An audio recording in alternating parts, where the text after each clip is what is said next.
Here's how you lose that big belly for good. I got good news and bad news for you. The bad news is, hey man, I'm gonna say some shit in this video that you might not be ready to hear, but you need to hear. Good news is, I'm gonna give you a framework on how you can make the change once and for all. So stick around to the end, because I have a free gift for you. Let's dive into why we're here. Why are you fat? Why is that belly so big? It's the same reason I used to have a big belly, right? I'm not just talking about stuff that I haven't experienced myself. I used to be overweight. In 2016, I was 230 pounds at 5'10", way too heavy for my height, right? I decided to make a change. I lost 50 pounds in 5 months. After that, I started teaching it to other guys too. I've been able to transform hundreds of lives since then. But why was I there in the first place? It was because of the beliefs I held around nutrition, exercise, and lifestyle. I had to understand for myself, and that was the only way to change for good is to change the habits that created the results in the first place. That's right. The reason why you fat is because of the habits that you've established that are making you big. I call these habits the BBB, big belly behavior. This is those fucking excuses that you make up that keep you sitting around being lazy. This is also the things you do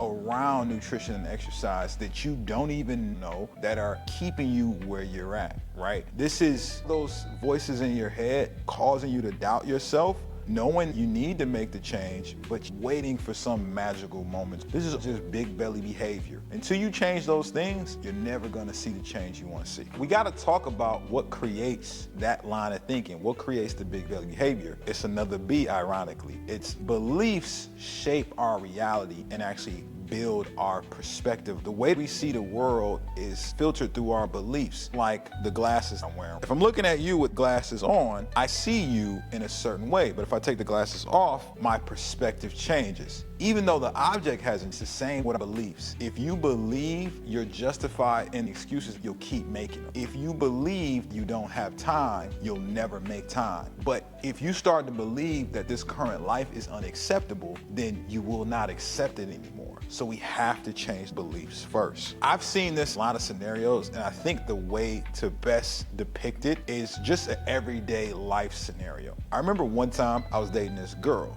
who I thought she was great. I actually thought I might marry this chick. She sold me on the concept of potentially being my wife. When we had like our first conversation, she told me she was a fan of Dragon Ball Z. Now for you guys that are not nerds like me who grew up in the 90s, Dragon Ball Z is one of the greatest things that young men ever experienced at that phase in life, because it's about being the best version of yourself. A lot of you guys just think it's just screaming aliens fight each other. No, it's about more than that, but that's another topic for another day. When I met a girl who liked this type of shit, I was like, oh yeah, this is gonna be wifey. We started a relationship. Before I met her, she had experienced a lot of bad situations with other guys. She had been cheated on by every single dude she ever dated. And having that scenario play out over and over, she had internal beliefs that any time a guy that she was with was having any other interactions with different women, he had to be cheating. Back to our relationship. At that time, I was focused on building my personal training online coaching business.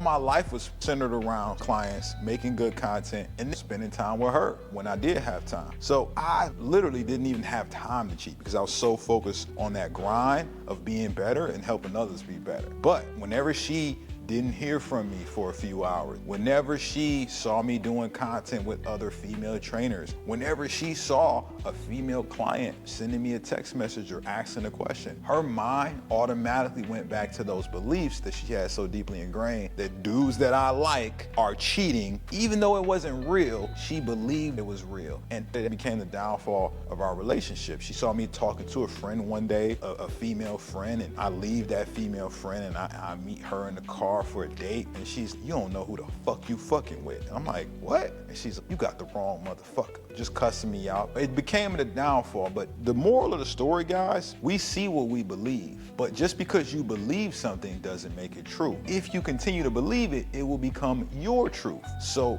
bringing it back to, you feel like you can't lose weight because you big boned or diabetes and high blood pressure, all these things running your family. You believe that shit. You believe that these are genetic things. And so that's gonna have a certain outcome in terms of the actions that you take. You believe that you can't go to the gym, make time for yourself, you can't do these things, you're gonna reinforce those beliefs with actions, and that's influencing your behavior so much that until you change those beliefs and start thinking differently, start thinking from a different perspective, you take those glasses off, put on some new glasses, that no amount of strategy is actually gonna matter. Now, I know what you're wondering. How do I change those beliefs? They're so ingrained. You have to start associating pain with those current beliefs. There's one question I found after coaching hundreds of guys that helps them see things differently, and that's the what if question. What's gonna happen if I don't change this belief? What's my life gonna look like if I continue down this path? I had this conversation with myself the year before I got fat. I lost somebody I was close to. My best friend passed away from sickle cell anemia. She was actually a girl that not only did I grow up with, not only did I go to high school with, and we used to date, I thought she was gonna be in my life forever, maybe even a potential wife one day. But her life ended at 22 and I was 23 at the time. Seeing somebody who was in my age bracket pass so abruptly made me realize we don't have as much time as we think. I remember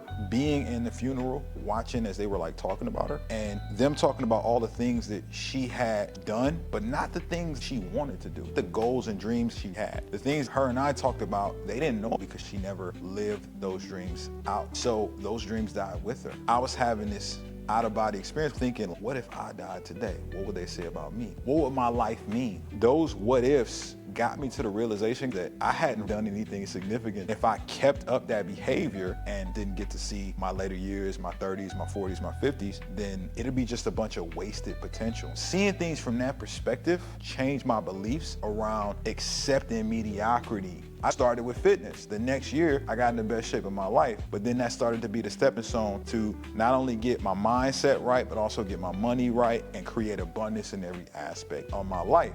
But it all came from a belief that staying the same was unacceptable, because for me, I started to, for the first time, feel like it could all end at any moment. Some of you guys have never hit your breaking point. You never had tragedy strike. You haven't seen enough pain in your life, and to you, you're just comfortable. But what's gonna happen is eventually either life is gonna put the pressure on you by disciplining you with tragedy, or you're gonna have to start to do that for yourself and mentally create a frame, right? A scenario around how you can make it unacceptable to stay this way. Once you've created that circumstance in your mind, what's the worst possible outcome? If you hate that, that's the fuel you need to start getting action. Now that you've created what hell would look like for you, you gotta create that other side too. What's the best possible outcome? What's the heaven I'm going towards? What happens if I change? For me, I started thinking about a life of being the best me and living out my potential, but also helping others do the same. That's why I do this content. That's why I coach people. That's why I give value back, because somebody gave value to me. Now it's about creating that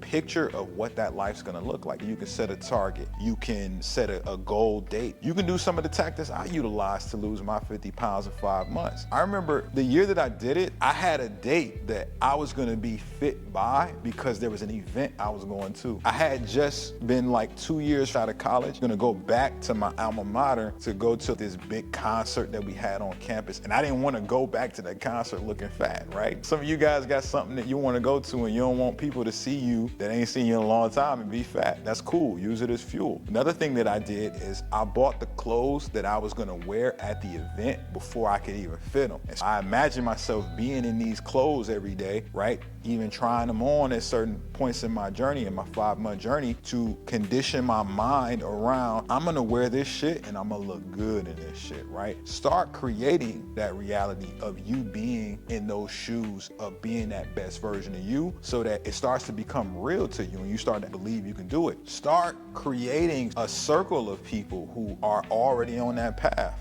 One of the reasons why I started working out at the gym is to be around guys focused on bettering themselves. A lot of you are hiding at home. That's okay in certain circumstances, but you're the sum total of the 5 people you spend the most time with. Studies say if you spend time around 5 millionaires, for example, you're gonna be the number 6 millionaire. If you're around a bunch of fat people all the time, or people don't prioritize being better, then you're gonna stay the same, just like these motherfuckers. It's get yourself around those winners, those people who are prioritizing it. And I think the most powerful thing you can also do is just stop taking your own advice, right? Because if you was a fat loss expert, you would have never got fat in the first place. So start getting information and advice from people who not only have gotten results, but maybe even gotten other people results too, because that's the best way to gauge whether you're on the right path or not. If I wanted to get an abundance of wealth, I wouldn't ask a homeless guy, right? But that's what a lot of you guys are doing with your friends, right? You're doing what your friends do with fitness and nutrition, and they're not in that state where you want to be. Start surrounding yourself with winners. Start conditioning your mind around the belief that you can make it happen. You'll be unrecognizable in a few months. If you don't know where to start and you want to be surrounded by winners, I'm going to give you my free guide, the 50 and 5 month formula, the exact formula that I utilize to actually lose 50 pounds in 5 months and keep it off. Completely free. Links in the description below. If you like this video and you want more, go ahead, hit that like button and I'll make more for you guys. Till next time, peace.